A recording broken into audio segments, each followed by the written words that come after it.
بسم الله الرحمن الرحيم. الحمد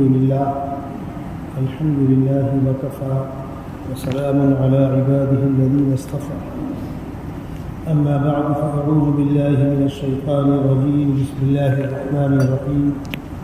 إن الدين عند الله الإسلام. صدق الله مولانا العلي العظيم.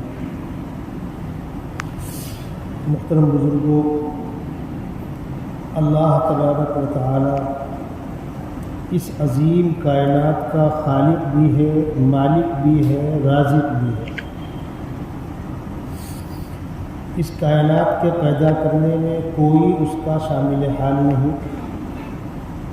اس کائنات میں اس کی ملکیت اور حکومت میں دوسرا کوئی دخیل نہیں، اور اس پوری کائنات کی روزی کو وہی فراہم کرتا ہے۔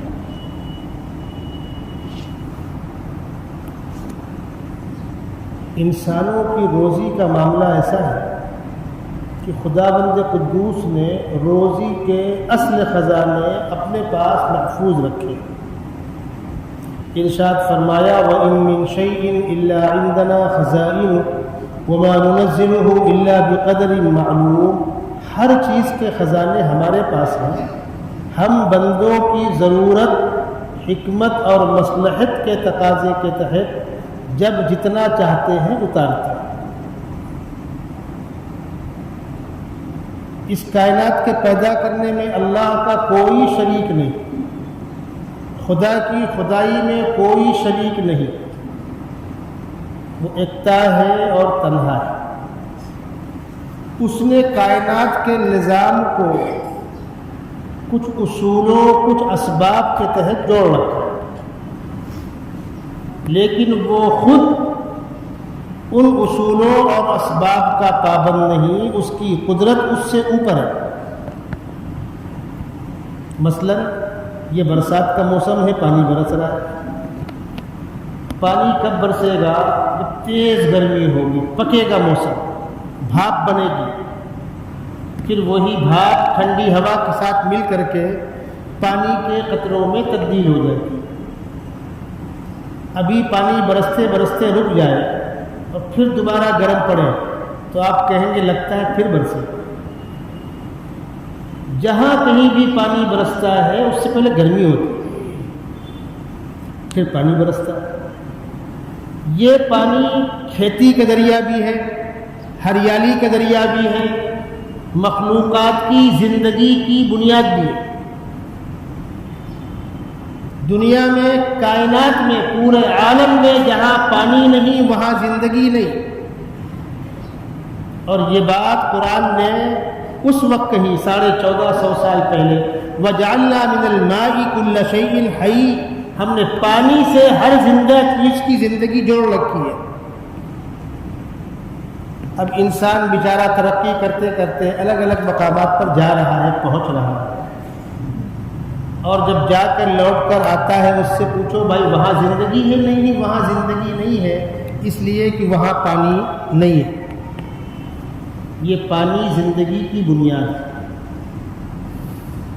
ابھی 1 مہینے پہلے پیڑ پودے، گھاس پھوس کیسی سوکھی سوکھی مری مری تھی، جیسے پانی برسا سارے پیڑ پودے مسکرانے لگے، ان کے اندر زندگی آ گئی، ہر طرف ہریالی چھا گئی۔ اور پانی نہ برسے تو قحط پڑ جائے گا۔ یہی پانی ندی نالوں میں جمع ہوتا ہے، یہی پانی اسٹاک میں رکھ کر لوگ پینے کے لیے استعمال کرتے ہیں۔ پانی نہ برسے تو ڈیم خالی ہو جائے، نیا پانی اس میں نہ جائے تو پانی کی کٹوتی شروع ہو جاتی ہے۔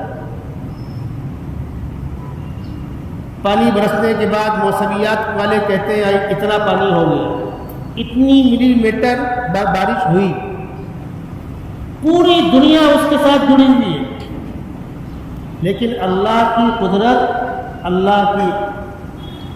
اس سے اوپر ہے۔ ان تمام چیزوں کے بغیر وہ ہریالی لا سکتا ہے، ان تمام چیزوں کے بغیر وہ زندگی پیدا کر سکتا ہے۔ وہ ان چیزوں کا پابند نہیں ہے، وہ ہے اس کی قدرت اور یہ ہے اس کی سنت، عادت اور سسٹم یہ جس طریقے سے انسان کی پیدائش کا ذریعہ مرد اور عورت کا اختلاط ملنا، یہ ملاپ نہ ہو تو بچہ نہیں ہوگا، لیکن اللہ کو اس پر قدرت ہے اس ملاپ کے بغیر بھی بچہ پیدا ہو جائے، اور ہوا۔ ماں کے بغیر بچہ نہیں ہوگا، لیکن ماں کے بغیر بچی ہوئی، کون؟ دادی ہوا آدم علیہ السلام سے، وہ ان کی ماں تو نہیں ہے۔ باپ کے بغیر بچہ نہیں ہوتا، لیکن اللہ پیدا کرنا چاہے تو ہو سکتا ہے عیسیٰ علیہ السلام کی پیدائش۔ اور عام طور پر دو انسانوں، مرد و عورت کے ملاپ سے بچہ پیدا ہوتا ہے۔ انسان کے دنیا میں آنے کے یا انسان کے پیدا ہونے کے عام طور پر 4 ذرائع ہیں موٹے موٹے۔ ماں باپ دونوں ہوں جیسے ہم اور آپ، ماں نہ ہو باپ ہو جیسے آدم علیہ السلام سے دادی ہوا، وہاں ماں نہیں ہے، اور باپ نہ ہو صرف ماں ہو بچہ پیدا ہو جائے جیسے عیسیٰ علیہ السلام، اور ماں باپ دونوں نہ ہو اور انسان وجود میں آئے جیسے آدم علیہ السلام۔ اللہ کی قدرت۔ اسی طرح جب مرد اور عورت دونوں صحت مند ہوتے ہیں تو بچوں کی پیدائش ہوتی ہے۔ ڈاکٹر بتلاتے ہیں ایسا ہو ایسا ہو ایسا ہو، حکیم اطباء علاج کرتے ہیں، فلاں فلاں ذرات گھٹ جاتے ہیں، فلاں فلاں بڑھ جاتے ہیں، فلاں ذرات زیادہ ہوں گے تو بچے کی پیدائش ہوگی، کم ہوں گے بچی کی پیدائش ہوگی، وغیرہ وغیرہ۔ خداوند قدوس کیا فرماتے ہیں؟ للہ ملک السماوات والارض، زمین و آسمان کی بادشاہت اللہ کی، یخلق ما یشاء، جو چاہتا ہے پیدا کرتا ہے، یہب لمن یشاء اناثا، جس کو چاہتا ہے بیٹیاں دیتا ہے، ویہب لمن یشاء الذکور، جس کو چاہتا ہے بیٹے دیتا ہے، او یزوجہم ذکرانا و اناثا، اور جس کو چاہتا ہے دونوں دیتا ہے، ویجعل من یشاء عقیما، اور جس کو چاہتا ہے باندھ کر دیتا ہے، بچے ہی نہیں ہوتے۔ سینکڑوں ایسے کیسز ہیں، ڈاکٹر کہتے ہیں کوئی کمی نہیں، لیکن بچہ بھی نہیں، اللہ کی مرضی۔ اور بعض جگہ آپ دیکھیے دونوں ایک دم تری ڈھیلے ڈالے، ڈھکیل تو گر جائے اٹھ نہ پاوے، بچے ہو رہے، اللہ کی مرضی۔ چلیے اس بات سے اور آگے بڑھتے ہیں۔ اس کائنات کے نظام کا اصل مالک اللہ ہے۔ اس کائنات کے اندر خداوند قدوس نے انسانوں کی ضرورت کے سارے سامان فراہم کر رکھے۔ جس زمین پر ہم ہیں، یہ زمین پانی کے اوپر تیر رہی ہے، نہ اتنی ڈھیلی ہے کہ صاحب آپ کھڑے ہو تو اندر چلے جائیں، بلڈنگ بنائے تو بلڈنگ اندر چلی جائے، نہ اتنی ڈھیلی ہے اور نہ اتنی ٹائٹ ہے کہ اس میں ہل نہ چلے، دانا نہ اگے۔ اگر بہت سخت ہوتی تو آپ دانا کہاں اگاتے، اور بہت نرم ہوتی تو مکان کیسے بنتا؟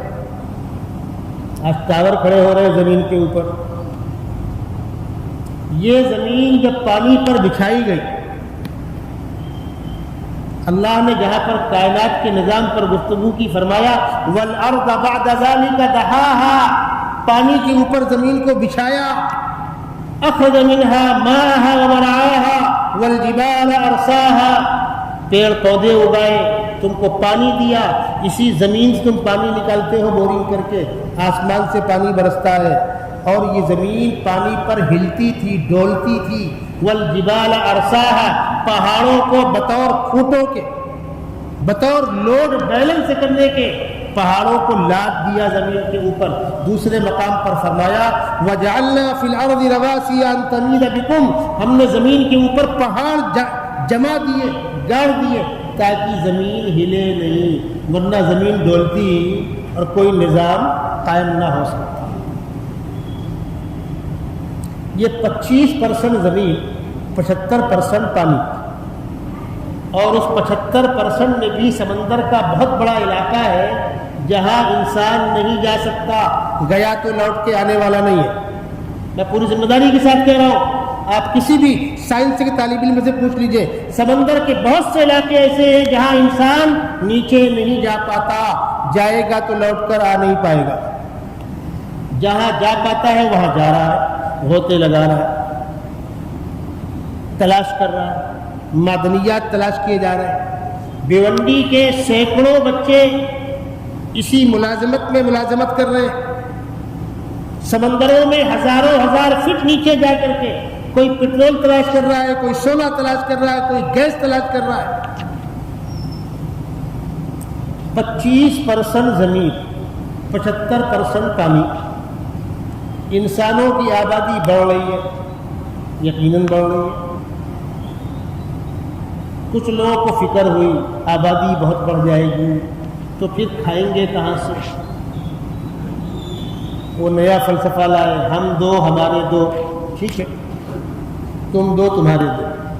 جب تمہارے دو ہوں گے، ایک بیٹا ایک بیٹی، جو چاہو طے کر لو، دونوں بیٹیاں ہوں گی، ان بیٹیوں کے بچوں کا ماموں ہوئے گا؟ نہیں ہوگا۔ دونوں بیٹے ہوں گے تو ان بیٹوں کے بچوں کی پھوپھی ہوگی؟ نہیں ہوگی۔ ایک بیٹا ایک بیٹی تو بیٹے کے بچوں کے چاچا نہیں اور بیٹی کے بچوں کی خالہ نہیں، رشتے مکمل نہیں ہوں گے۔ چلیے آپ کے پیٹ میں درد ہو رہا ہے کہ صاحب آپ بھی عجیب بات کرتے ہیں مولانا لوگ، آبادیاں بڑھ رہی ہیں، ہر دیہات بڑا ہو رہا ہے، ہر شہر بڑا ہو رہا ہے، کھیتی کی زمینوں پر عمارتیں بن رہی ہیں۔ بھائی جو آپ انہیں کراتے ہیں نان ایگریکلچر، کیا ہے یعنی اب یہ زمین کھیتی کی نہیں آبادی کی ہو گئی، اسی کا نام تو انہیں ہے۔ آپ باہر نکل رہے ہیں، کچھ لوگ مجھ سے ملے، اسی موضوع پر بات کی انہوں نے مجھ سے۔ میں نے ان سے پوچھا آج سے 50 سال پہلے آبادیاں کم تھی؟ کم تھی۔ تب تو زحمت نہیں دی آپ کسی نے کہ آپ بچے کم کرائیے، تب سب ٹھیک ٹھاک تھا، ٹھیک ٹھاک تھا۔ اس وقت زمینیں بھی خوب تھیں، آبادیاں چھوٹی تھی، رہنے کے مسائل نہیں تھے، کھیتی کے مسائل نہیں تھے۔ خوشحالی تب زیادہ تھی کہ اب زیادہ ہے، بس یہیں پر ان کی سانسیں رک جاتی ہیں۔ ان تمام ترقی یافتہ سمجھداروں کی سانسیں وہیں رک جاتی ہیں۔ آج سے 50 سال پہلے غربت زیادہ تھی کہ آج غربت زیادہ ہے؟ اس وقت ہر گاؤں میں ایسے غریب لوگ ہوتے تھے جو فاقے کر کے سوتے تھے۔ غلہ پیدا ہو گیا، گیہوں ہو گیا، چنا ہو گیا، دال ہو گئی، دھان ہو گیا، چاول ہو گیا، سال بھر کھانے کا اسٹاک کر لیا، فرصت، کوئی ٹینشن نہیں، کھانے کا انتظام ہو گیا۔ ان بیچاروں کے یہاں نہ گوشت تھا، نہ مربن چیزیں تھیں، چٹنی، اچار، سرکہ، نمک، روٹی، یہ کھا کر لوگ گزارا کرتے تھے۔ کبھی کبھی مرغی کاٹ لی گئی، دیسی مرغی پک گئی، پورے مہینے بھر کے لیے جشن ہو گیا، مرغی کھایا۔ نہ سبزیاں میسر تھیں، نہ گوشت میسر تھے، جو جہاں جی رہا ہے وہیں جی رہا ہے۔ آج اس وقت آدمی کے پیر میں ایک جوڑ چپل ہوتی تھی، اسی میں عید، اسی میں بقرعید، اسی میں سردی، اسی میں برسات۔ آج ہے ایسا؟ حتیٰ کہ اس وقت اسکول کے یونیفارم کے لیے گھر والے عید کے موقع پر کپڑے وہی سلاتے تھے جو یونیفارم کے مطابق ہو، تاکہ اسکول کھلنے کے بعد نئے جوڑے سلانے نہ پڑے۔ 2 جوڑ کپڑوں پر سال بیتتا تھا، کپڑے پھٹ جاتے تھے، اس میں پیون لگتے تھے، چپل جوتے پھٹتے تھے تو موچی بیٹھ کے سلتا تھا۔ اب کوئی پیون لگانے والا نہیں ہے، اب کوئی موچی چپکی لگانے والا نہیں ہے، اب بہت سے بہت پالش مارنے والا ملتا ہے آپ کو، ان بیچاروں کو کام ہی نہیں ملتا۔ اور آج غریب سے غریب آدمی کے پاس 4-5 جوڑ کپڑے، غریب سے غریب آدمی اچھا کھانا کھا رہا ہے، اچھا مکان بنا کے رہ رہا ہے۔ جنگل جنگل، دیہات دیہات، گھر میں آپ جائیے آدی واسیوں کے علاقے میں گھر گھر بائک کھڑی ہوئی ہے، موٹر سائیکلیں کھڑی ہے، کاریں کھڑی ہے، بنگلے بنے ہوئے ہیں، 10-20 ہزار روپیہ ہر آدمی کے پاس موجود ہے۔ کیا ہوا بھائی؟ کہاں گیا فلسفہ آپ کا؟ کہاں سے کھائیں گے؟ تم پاگلوں کی بازار میں جی رہے ہو۔ سیدھی بات یہ ہے، اس وقت وسائل کا اور اسباب کا استعمال نہیں ہوتا تھا، اب وسائل کا استعمال ہونے لگا۔ ایک فرق تو یہ دیکھیے، ماشاءاللہ جھولی والے آپ کے سامنے آ گئے، آپ نے کل بھی ڈالا تھا، آج بھی ڈال رہے ہیں۔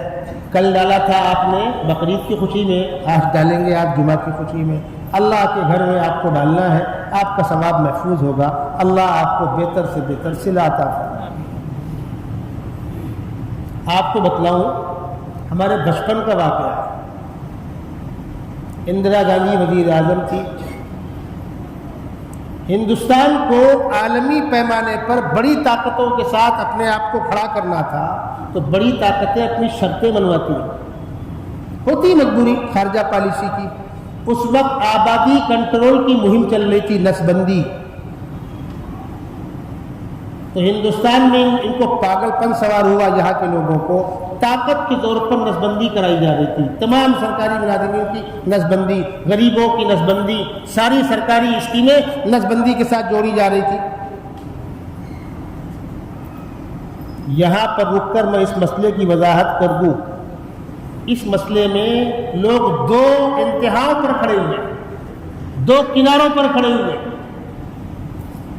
ایک سوچ یہ ہے کہ بچے پر بچہ، بچے پر بچہ، بچے پر بچہ، اور ایک سوچ یہ ہے کہ نہیں بس ایک بچہ بہت ہے، 2 بچے بہت ہیں۔ یہ دونوں غلط سوچ۔ بچوں کی پیدائش میں اتنا فاصلہ، جس سے پہلا بچہ اس عمر کو پہنچ جائے کہ اپنے ہاتھ پیر سے وہ چلنے پھرنے لگے، پیشاب پخانہ بتا دے، بیت الخلاء چلا جائے، یعنی تقریباً 3 سال کی عمر کا بچہ ہو جاتا ہے، تو ماں کے اوپر بوجھ کم ہو جاتا ہے۔ جب بچہ چھوٹا ہوگا تو ماں پر بوجھ ہے۔ اب ایک بچہ 1 سال کا، دوسرا بھی آ گیا، اس ماں کی خیریت نہیں۔ ہزاروں میں کوئی بیچاری ایک ہوگی جس کی نب جاتی ہوگی، جینا مشکل ہے۔ اس کو دیکھے کہ اس کو دیکھے، اور وہ بچے آپس میں بہت ضد کرتے ہیں کہ بچوں کی بھی صحت پر فرق پڑتا ہے، ماں کی صحت پر ہی فرق پڑتا ہے۔ اور ایک بچے کے دودھ پینے کی مدت قرآن نے بتلائی، والوالدات یرضعن اولادہن حولین کاملین، 2 سال بچے کو دودھ پینا ہے۔ یہ 2 سال ماں کی گود بچے کا حق ہے، اور جب تک بچہ دودھ پیتا رہتا ہے عام طور پر دوسرا حمل نہیں آتا، اور اگر آ گیا یہ دودھ خراب ہو جاتا ہے۔ اس فاصلے کی رعایت کی بچہ اس عمر کو پہنچ جائے، اس کے بعد اللہ دے گا تو اس کی نعمت سے انکار بھی نہیں۔ تو بعض لوگوں کے ہاں ہر سال ایک بچہ، ہر سال ایک بچہ، یہ بھی صحت مند سوچ نہیں ہے۔ اور بس 2 ہو گئے اب نہیں، یہ بھی صحت مند سوچ نہیں ہے۔ 2 ہو گئے بس، کیوں روک رہے ہیں آپ؟ بہت بچے ہوں گے تو کہاں سے کھلائیں گے، تعلیم نہیں ہو پائے گی۔ ماشاءاللہ کانفرنسوں کے اندر ایک سے ایک مقرر کھڑے ہوتے ہیں، کم بچے ہوں، اچھی تعلیم ہو، اچھی سوسائٹی ہو، بچوں کے لیے ہم پراپرٹی بنا کر جائیں۔ میں بہت بڑی بات تو نہیں کرتا، اسی بھیونڈی کے اندر بعض وہ غریب جو وطن سے بغیر ٹکٹ کے آئے تھے، کرایہ ادھار مانگ کے آئے تھے، 8-10 بچوں کے باپ ہیں، وہ آج اپنے محلے کے خوشحال لوگ ہیں۔ بچے جہاں مضبوط ہوئے، کمانے لگے، فیملی پیسہ آیا اور فیملی خوشحال ہو جاتی۔ اور بعض وہ لوگ جن کے ایک ہی 2 بچے ہیں، آج سے 50 سال پہلے کروڑوں میں کھیل رہے تھے، آج وہ آٹو چلا رہے، روڈ پر ٹھیلیاں لگا۔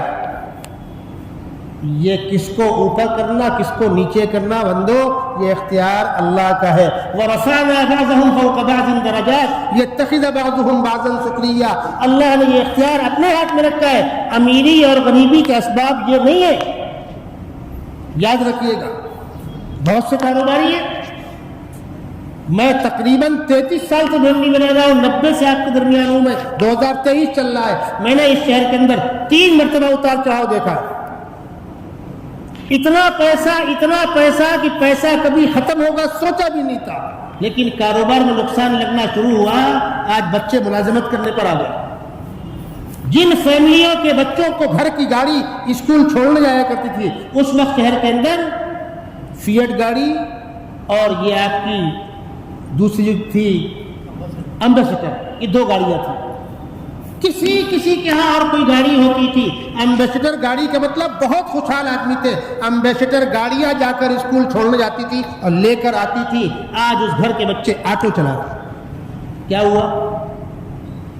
امیری غریبی کی یہ بنیاد نہیں، اس کو قرآن نے کہا ہے وَلَا تَقْتُلُوا أَوْلَادَكُمْ خَشْيَةَ إِمْلَاقٍ، اپنے بچوں کو فقر اور فاقے کے ڈر سے، خوف سے قتل مت کرنا۔ نَحْنُ نَرْزُقُكُمْ وَإِيَّاهُمْ، ان کو بھی روزی ہم دیں گے، تم کو بھی روزی ہم دیں گے۔ إِنَّ قَتْلَهُمْ كَانَ خِطْئًا كَبِيرًا، اس ذہن سے تصور یہ ہو کہ آئیں گے کہاں سے، اس سوچ سے بچے کو مارنا یا بچوں کی پیدائش کو رکاوٹ بنانا بدترین جرم ہے، بدترین جرم ہے۔ یہ ہے اسلامی سوچ۔ لیکن جھوا بھر بھر کے بچے ہو، یہ بھی سوچ غلط ہے۔ اور آپ کو بتلا دوں، اس موضوع پہ جب گفتگو ہوتی ہے تو میں نے کہا نا، لوگ 2 انتہا پر کھڑے رہتے۔ جب اندرا گاندھی کے زمانے میں نس بندی کا مسئلہ کھڑا ہوا تو ہمارے بڑوں نے اس کی مخالفت کی، غلط۔ آپ طاقت کے زور پر نس بندی کسی کی نہیں کرا سکتے۔ ہمارے استاد محترم حضرت مولانا صدیق احمد صاحب بانوی نور اللہ مرقدہ، حضرت بڑے سیدھے سادے خاموش مزاج آدمی تھے، سیاسی معاملات میں بولتے بھی نہیں تھے، حکومتی معاملات میں بولتے بھی نہیں تھے، پسند بھی نہیں کرتے تھے، دور رہتے تھے۔ اس پر میں آپ کو واقعہ سناؤں کہ وہ حکومتی نظام سے دور رہتے تھے۔ وشوناتھ پرتاپ سنگھ وی پی سنگھ جب یو پی کے وزیر اعلیٰ تھے تو ان کی سیٹ تھی تنواری باندہ۔ پہلے وہ لڑے تھے مانڈا سے، پھر تنواری سے، پھر فتح پور سے۔ جب وزیر اعظم تھے تو ہمارے فتح پور شہر سے ایم پی تھے وہ، اور جب وزیر اعلیٰ تھے، جب مراد آباد کا فساد ہوا ہے 85-86 میں، اس وقت وہ یو پی سے، تنواری سے وہاں کے ایم ایل اے تھے اور وزیر اعلیٰ تھے۔ وہ حاضر ہوئے مولانا صدیق صاحب کے یہاں، انہوں نے ادارہ دیکھا، چیک نکالا اور ادارے کو کچھ پیسہ دینا چاہا۔ حضرت نے اشارہ کیا کہ یہ مت کچھ۔ انہوں نے کہا میں کچھ مدرسے کے لیے کچھ کرنا چاہتا ہوں۔ فرمایا نہ، آپ اپنی جیب سے 2 روپے دے دیں گے، ہم لے لیں گے، سرکاری فنڈ سے ہم کو نہیں چاہیے۔ انہوں نے کہا میں یہاں آیا ہوا ہوں، اس علاقے میں مجھ سے کچھ کام لے لیا جائے۔ تو قریب کے گاؤں والے آئے ہوئے تھے کچھ مطالبات لے کر۔ حضرت کا جو مدرسہ ہے جہاں، جو گاؤں ہتورا، اس گاؤں سے آنے کے لیے راستے میں ایک نالا تھا، اس کا پل نیچا تھا، برسات میں ڈوب جاتا تھا۔ ہم لوگوں نے دیکھا سب، وہ پل بن جاتا تو یہ مشکلات ختم ہوتی۔ تو آس پاس کے لوگوں نے مطالبہ رکھا ان کے سامنے، انہوں نے منظور کیا اس کو، وہ پل بنا۔ چلیے یہ ہو گیا۔ وہ حضرت سے آتے تھے، ملتے تھے، جاتے تھے، کوئی مسئلہ نہیں تھا۔ امیر انصاری آتے تھے، ضیاء الرحمن انصاری آتے تھے، حضرت کیا سب آتے تھے۔ اگلی بات سنیے، جب وی پی سنگھ وزیر اعظم بنے، انہوں نے پیغام کہلایا کہ میں آپ کے درشن کے لیے حاضر ہونا چاہتا ہوں۔ فرمایا نہیں، اب مت آئیے حضرت، میں تو آپ کا بیٹا جیسا ہوں، نہیں میں آپ کو ملنے سے نہیں منع کر رہا ہوں، میں کہیں مل لوں گا آپ سے، آپ مت آئیے یہاں پر۔ وزیر اعظم کے آنے سے دوسرے مسائل پیدا ہوں گے، لوگوں کی نگاہیں اٹھیں گی، وزیر اعظم وہاں چل کے جا رہے ہیں، مولانا صدیق صاحب فلانے کے آدمی ہے، یہ سب میں پسند نہیں کرتا، نہیں آنے دیا۔ اندرا گاندھی نے کہلایا کہ میں آپ کے پاس آنا چاہتی ہوں، منع کر دیا کہ نہیں آپ مت آئیے گا۔ میڈم کو خراب لگ گیا، میں وزیر اعظم ہوں، مجھے آنے سے کون روک لے گا؟ فرمایا آپ شوق سے آئیے، میں نہیں ملوں گا، مجھ کو یہاں جانے سے کون روک لے گا؟ آپ آئیے، میں نہیں ملوں گا آپ سے، کلیئر، مجھے آپ ملنے کے پابند نہیں کر سکتی۔ پوچھوایا کیوں نہیں ملیں گے؟ فرمایا کوئی کام ہو تو میں کر دوں، میں عام طور پر عورتوں سے ملتا نہیں۔ جب یہی اندرا اس کی سیٹ رائے بریلی تھی اور مولانا علی میاں کا شہر رائے بریلی ہے، تکیہ میں ذرا چل کے آتی تھی. ابھی 15 دن پہلے راجناتھ سنگھ گئے تھے، چلتا رہتا ہے. ہمارے یہ اکابر کسی کے سامنے جھکتے نہیں ہیں، لیکن حضرت کے استغنا پر میں آپ کو واقعہ سنا رہا ہوں. ہم نے ان کا جلال دیکھا. حضرت باندہ شہر میں جامع مسجد میں اعتکاف میں بیٹھے ہوئے تھے. باندہ کے کلکٹر صاحب نئے وہاں آئے تھے. وہ چل کر مولانا صدیق صاحب کے پاس آئے اور آ کر کہا کہ میں نے سنا ہے کہ آپ لوگوں کو نسبندی سے روک رہے ہیں. حضرت نے کہا نہ، میں نہیں روکتا. میں نے کہا نہ. تو پھر آپ لکھ کے مجھ کو دے دے کہ نسبندی کرانا غلط نہیں. حضرت نے کہا میں لکھ کے آپ کیوں دوں؟ میں کلکٹر ہوں، میں آپ سے کہہ رہا ہوں آپ کو لکھ کے دینا ہوگا. حضرت نے کہا نہیں دیتا. آگے بولو. اس نے کہا میں آپ سے فتویٰ مانگ رہا ہوں. کہا فتویٰ اداروں سے لینا، مفتی سے لینا، میں فتویٰ نہیں دیتا. علاقے کے سارے ہندو مسلم کہہ رہے ہیں کہ مولانا صدیق صاحب کہیں گے تو ہم کرا لیں گے، وہ ان کی مرضی، کہنے دیجئے. نہ میں کسی کو روکتا ہوں نہ کسی کو کرنے کا حکم دیتا ہوں. اب یہ کیا کرے غریب؟ جھنجلا کر اس نے کہا میں آپ کو 3 دن کا ٹائم دے رہا ہوں، اس کے بعد آپ کو گرفتار کر لوں گا. حضرت اسی حال میں کھڑے ہو گئے. فرمایا 3 دن انتظار کرنے کی کوئی ضرورت نہیں، ابھی بتلاؤ کہاں چلنا ہے. اب بہرحال مسجد کے اندر تو مسلمانوں کا مجمع تھا. وہ باہر نکلا، فورس لے کر آیا تھا. اس نے ایس پی سے کہا گرفتار کر لو. ایس پی نے آرڈر ماننے سے انکار کر دیا.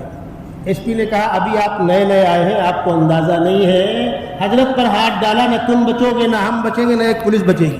مسلمان تو بعد میں آئے گا، ہندو پہلے آ کر کئی 100 فائر مارے گا. پھر ایس پی نے لکھنؤ فون کیا کہ آپ لوگ اندھیرے میں ہیں، غلط جگہ ہاتھ ڈال رہے ہیں. تو وہاں سے ان کے ٹرانسفر کا آرڈر آیا، ہوئے ٹرانسفر کر دیے گئے. اس پس منظر میں حضرت نے ایک آدھ تقریریں کی تھی، وہ آپ کو میں سنانا چاہ رہا ہوں. ہمارا بچپن تھا، ہم لوگ چھوٹے تھے. ہم نے اپنے اساتذہ سے سنا، کچھ باتیں خود سنی، کچھ اپنے استادوں سے سنی. حضرت فرماتے تھے ہمارے ملک ہندوستان میں اور پوری دنیا میں بہت بڑا رقبہ ابھی بھی جنگل ویران ہے، بنجر ہے، اس کو تو آباد کرو. آپ یہاں سے یو پی جاتے ہیں، آپ نکل جائیں کھرڑی کے آگے دائیں اور بائیں دیکھیے، پورا علاقہ بنجر پڑا ہوا ہے. کسارا ہے پوری سے لے کر کچھ علاقے میں کھیتی باڑی ہو رہی، باقی سارا بنجر. آپ نکل جائیں واڑا سے لے کر کے کسارا تک پورا بنجر پڑا ہوا ہے. مدھیہ پردیش میں آپ چلیے میرے ساتھ، ہزار ایکڑ زمینیں بنجر پڑی ہوئی ہیں. ان کو تو آباد کرو. جس طریقے سے برسات میں پانی بھرتا ہے، غریب ڈوب جاتے ہیں، ہر سال ہنگامہ ہوتا ہے، غریبوں کی امداد ہو، یہ ہو وہ ہو، اور کبھی کبھی میٹنگیں بھی ہوتی ہیں. تو میں سرکاری عملے سے پوچھتا ہوں یہ پانی کیوں بھرا؟ زیادہ برس گیا. وہ یہی کہتے ہیں بہت پانی برس گیا. غلط، جھوٹ، 100% جھوٹ. اس سے پہلے اس سے زیادہ پانی برستا تھا، نہیں بھرتا تھا. اب کیوں بھر رہا ہے؟ اب اس لیے بھر رہا ہے کہ جو کھاڑی تھی وہ نالا بچی، جو نالا تھا وہ نالی بچی. اور نالیاں بھی صاف نہیں. یہ آپ کی بھنڈی کھاڑی ہے، اس میں جہاز چلتے تھے، جہاز. کسٹم آفس تھا، بندرگاہ تھی، بندرگاہ کی بنیاد پر بندر محلہ، جہاں پر چنڈیلے بستے تھے چنڈیل محلہ، جہاں پر سوداگر بستے تھے سوداگر محلہ. جن لوگوں کے یہاں سے کاروبار تھے ان سے میری ملاقات ہے. کھاڑی گہری تھی، چوڑی تھی، کر دو اتنی چوڑی، کبھی پانی نہیں بھرے گا. ابھی 3 سال پہلے جب کوکن میں سیلاب آیا، ہم لوگ گئے تھے خدمت کے لیے، تو میں تو گھوم کے دیکھ رہا تھا اور لوگوں سے پوچھ رہا تھا کوکن کیسے ڈوبا. کوکن کو ڈوبنے کا کوئی سوال نہیں پیدا ہوتا. اتنی ندی نالے ہیں وہاں پر، ہر طرف سمندر ہے قریب میں، ڈوبا کیسے؟ وہ جو ہائی وے بن رہا ہے اس کے جو پل کاٹے گئے تھے وہ جانتے. مٹیاں پڑی ہوئی تھی راستوں میں. پانی برسا، اس سے انکار نہیں. اب کیوں نہیں بھرتا؟ کیا پر سال پانی نہیں برسا نہیں بھرا. قدرت کے وسائل کا صحیح استعمال تو کرو. عقل کے دشمنوں، انسانوں کی آبادی کے بڑھنے سے آپ کے پیٹ میں درد ہو رہا ہے، اور جو اسباب فراہم کیے قدرت نے ان کو استعمال نہیں کرو گے. اور سنو، ان کو استعمال کرنے کے بعد ابھی کم سے کم 50 سال اور جائے گا اگر دنیا چلتی رہی تو. اس کے بعد جب واقعتاً وہ حالات پیدا ہوں گے کہ زمین بھر جائے گی، آبادی سے زمین بھر جائے گی، کھیتی کے لائق زمینیں کم بچیں گی، جب وہ حالات ہوں گے اس کے لیے قرآن کے اندر بھی اس کا حل موجود ہے، اور پیغمبر علیہ السلام نے اس کا حل 1400 سال پہلے فرما دیا. فرمایا جب زمین آبادی سے بھر جائے گی، کھیتی کے لائق زمینیں کم بچیں گی، تو خداوند قدوس سمندر کی تہ سے انسانوں کو روزی فراہم کرے گا جس کا کام شروع ہو چکا. سمندر کی تہ سے غذائیں نکل رہی ہیں، معدنیات نکل رہی ہیں، انسانوں کی ضرورت کے سامان نکل رہے ہیں. اور وہ کتنا ہے؟ 75%. زمین کتنی ہے؟ 25%. یہ اس شکل میں ہے جب آبادی ایسی ہی بڑھتی رہے، گھٹے نہیں. جبکہ میں پوری ذمہ داری کے ساتھ کہتا ہوں دنیا کے نصف سے زائد حصے میں آبادی مائنس پہ جا رہی ہے. چند ملک ہیں جہاں آبادی پلس جا رہی ہے، ورنہ آبادی مائنس جا رہی ہے. اور 25-30 سال کے اندر دنیا کی آبادی آدھی کم ہو جائے گی. چلائے گی دنیا، ورکر لاؤ. ایک جھٹکا آپ نے برداشت کیا 2 سال پہلے، ایک آدھ جھٹکے اور آ دیجیے آپ، آدھی آبادیاں کم ہو جائیں گی. اتنا کیوں پریشان ہو گئے؟ بھیجنے والا بھی وہی، بلانے والا بھی وہی، وہی خالق و مالک اور وہی موت کا مالک. الذی خلق الموت والحیات لیبلوکم ایکم احسن عملا. وہ اعلان کرتا ہے میں نے زندگی اور موت پیدا کی ہے تاکہ آزماؤ تو کرتے کیا ہو. اسی بیچ میں آنا بھی ہے اور جانا بھی ہے، اور اسی بیچ میں آپ کے تماشے بھی ہیں، اسی بیچ میں قدرت کو چیلنج بھی ہے. یہ ہے اس کا سسٹم. اب پڑھیے قرآن کی وہ آیت، وَإِن مِّن شَيْءٍ إِلَّا عِندَنَا خَزَائِنُهُ وَمَا نُنَزِّلُهُ إِلَّا بِقَدَرٍ مَّعْلُومٍ.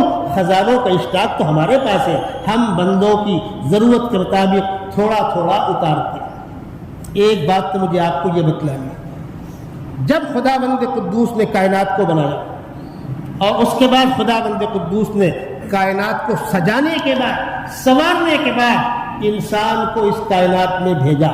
ہمارے آنے سے پہلے کائنات سواری جا چکی تھی، سجائی جا چکی تھی. بار بار قرآن کہہ رہا ہے یہ پورا نظام، یہ تمام چیزیں انسان تیرے لیے اور تو خدا کے لیے. اس کائنات میں اتنا مت الجھنا کہ خدا کو بھول جائے. تو یہاں کا مالک ہے. پہاڑوں کے سینوں کو تم چیرو گے، دریاؤں پر پل تم بناؤ گے، فضاؤں پر حکومت تم کرو گے. کر رہا انسان حکومت، لیکن تمہارا مالک کون؟ وہ کرن کا مالک کون؟ اس کرن کے مالک ہم. روح ہمارے ہاتھ میں، جب چاہیں گے لے لیں گے. انسان سوتا ہے، صبح نہیں اٹھا. اکثر لوگوں کے انتقال کے اطلاع میں آتا ہے الصبح انتقال ہو گیا، تو الصبح انتقال ہو گیا، وہاں تھا کون؟ کوئی نہیں. اس کا مطلب صبح ہے تو نہیں تھے. کیسے کہیں گھر میں کوئی قریب میں تھا نہیں، سماج بھی تھو تھو کرے گا، ابا بیمار تھے سب چھوڑ کے سو گئے، الصبح انتقال ہو گیا. وہ رات میں سوئے، اٹھ نہیں سکے. ہوتا کیا ہے؟ جب انسان رات میں سوتا ہے اس کی روح واپس بلا لی جاتی ہے. ہم سب کی روح واپس ایک بار جمع ہو جاتی ہے. اس کو سمجھانے کی آسان مثال دوں. آپ کرائے کے آٹو چلواتے ہیں، کرائے کی اولا چلواتے ہیں، تو کبھی ایسا ہوتا ہے کہ دے دیا اس کو، چلا بھائی، مہینے میں ایک بار حساب کرنا. اور کبھی ایسا ہوتا ہے کہ رات میں 8 بجے لا کر کھڑی کر دینا. تو وہ رات میں 8 بجے لا کر کھڑی کرتا ہے، چابی ہم لے لیتے ہیں، دوسرے کو دے دیتے ہیں. اور کبھی ایسا ہوتا ہے کہ وہ آیا، سیٹ میں آ گیا، ہاں سب ٹھیک ہے، کوئی کام تو نہیں ہے، جا. مطلب اپنے تابع میں لیا پھر دیا. جیسے آپ ایگریمنٹ کو آگے بڑھاتے ایسے ہی ہماری روحیں رات میں جمع ہو جاتی پھر واپس آ جاتی ہیں. تو آپ کہیں گے صاحب پھر ہم زندہ کیسے رہتے ہیں؟ آپ پنکھا بند کر دو تو کچھ دیر ہلتا رہے گا، نہیں ہلتا رہے گا. آپ پتیلی کو اتار لو چولہے سے تو باہر نکلنے کے بعد کچھ دیر گرم رہے گی نہیں رہے گی. تو تو روح نکلنے کے بعد بھی باڈی حرکت کرتی رہتی، وہ چند سیکنڈوں کا کام ہوتا ہے۔ خداوند قدوس فرشتوں سے کہتے ہیں سارے انسانوں کی روحیں لے لو، لے لیا، دوبارہ دے دو۔ اور جس کے بارے میں واپس دے دو جواب نہیں آیا وہ جمع ہو گئے۔ اور جس کی طبیعت چاہے میں قرآن کی آیت پڑھ کے آپ کو سنا رہا ہوں، تفسیر پڑھ لیجیے گا کہ مولوی صاحب کہاں سے نئی بات لائے۔ 24واں پارہ، دوسرا رکوع، اللہ یتوفی الانفس حین موتها، اللہ جانوں کو اپنے قبضے میں لے لیتا ہے انسان کے موت کے وقت۔ واللتی لم تمت، جس کی ابھی موت نہیں آئی، فی منامها، نیند میں۔ فیمسک التی قضی علیہا الموت، جس کا موت کا فیصلہ ہو چکا اس کو روک لیتا ہے۔ ویرسل الاخری الی اجل مسمی، دوسرے کو واپس کر دیتا ہے۔ اس کی روح پلٹا دو، لیا جمع کر دو۔ سوتے وقت ہم میں سے ہر شخص کی روح ایک بار جمع ہوتی ہے، واپس آتی ہے، لیکن کبھی سوچنے کا موقع ہے کہ روز جمع ہوتے ہیں، روز دوبارہ ملتے ہیں، اور جو خدا ہم کو روز دوبارہ دے رہا ہے اسی کو بھول گئے۔ اتنا مگن، ماشاءاللہ کاروبار اچھا، مکان اچھا، گاڑی اچھی، کپڑے اچھے، جو چاہا کر ڈالا۔ یہ اندر کا کرنٹ جس لمحے واپس لے لے گا کیا بچیں گے آپ؟ مٹی۔ مرنے کے بعد کیا بچے؟ اکثر ایسا ہوتا ہے کسی کا انتقال ہوتا ہے، جانا ہوتا ہے، تو کچھ بڑے بوڑھے پرانے لوگ کھڑے ہو کر کہتے ہیں گھر چھوٹ گیا، بس 1 گھنٹے کے اور مہمان ہیں۔ آپ ذرا غور کیجئے، 25 سال 50 سال جس مکان پر راج کیا ہم نے، جس آفس سے ہماری توتی بولتی تھی، 4 کندھوں کے سہارے سے اٹھا کر لے جائے جا رہے ہیں قبرستان تک، زمین کے گڑھے میں رکھ کر گھر والے ہی مٹی ڈال کر چلے آئیں گے۔ اب اس کے آگے ان کا ہمارا کوئی تعلق نہیں رہا، ہماری فائل بند۔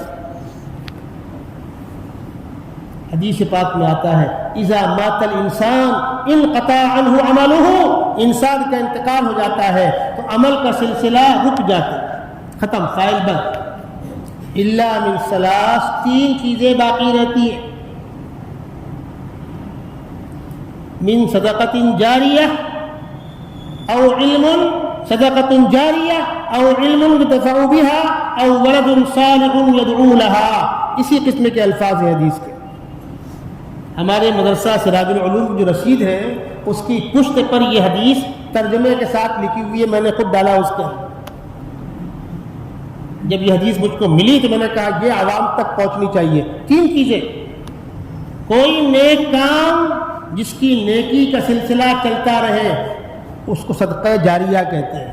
مسجد میں آپ نے تعاون کر دیا، پیڑ لگا دیا، سایہ دار درخت لگا دیا، کنواں کھدوا دیا، وغیرہ وغیرہ بہت سے کام لوگ کیا کرتے تھے، سرائیں بنوا دی، کوئی انسانوں کی فلاح بہبود کا کام کر دیا، کوئی سوسائٹی بنا کر کوئی تعلیمی سلسلہ شروع کر دیا، یہ انسان کے لیے نیکی کا سلسلہ ہے۔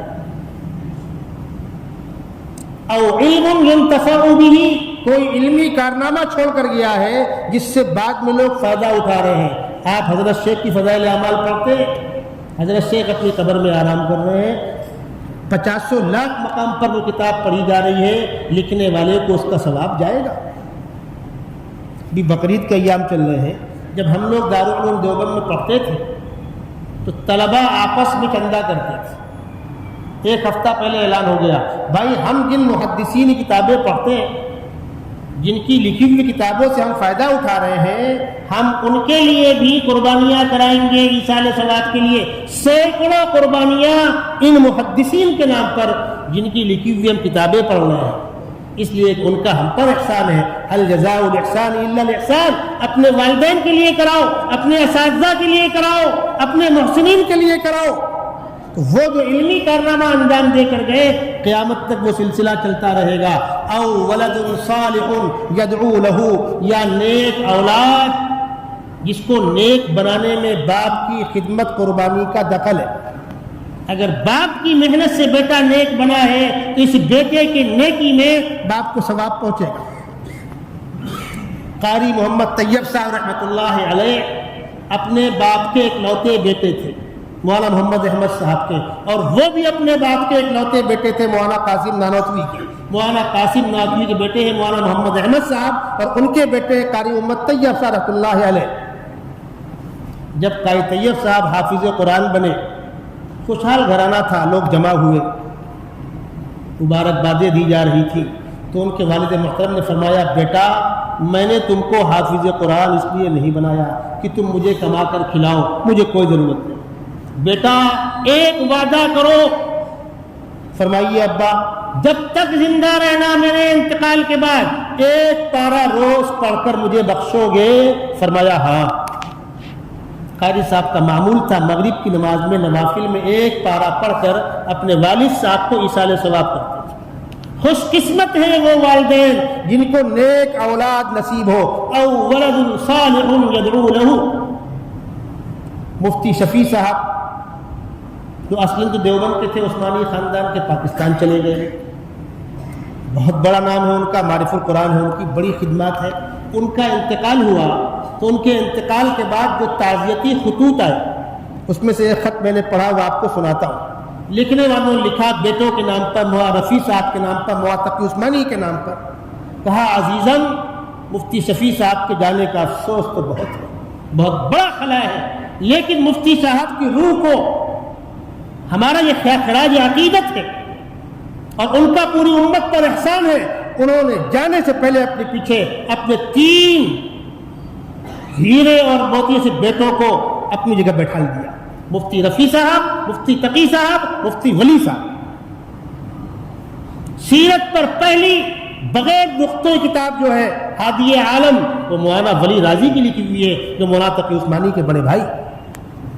باپ کے پیچھے ایسی اولاد جو باپ کی ذمہ داریوں کو نبھائے، یہ اس میں باپ کی تربیت کا بڑا دخل ہے۔ حدیث شریف میں آتا ہے او ولد صالح یدعو لہ، نیک اولاد جو اپنے والد کے لیے، والدین کے لیے دعائیں کریں، یہ سلسلہ جاری رہتا ہے۔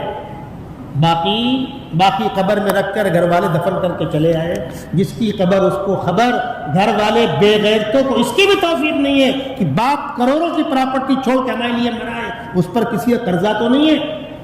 اولاد کی اولین ذمہ داری ہے اعلان کرے، جنازے کی نماز میں، قبرستان میں یا سماج میں، فون پر، جیسے ممکن ہو، اگر باپ سے کسی کا لین دین ہو ہم سے آ کر بتلا دے، ہم کو مطمئن کر دے، ہم قرضہ ادا کریں گے۔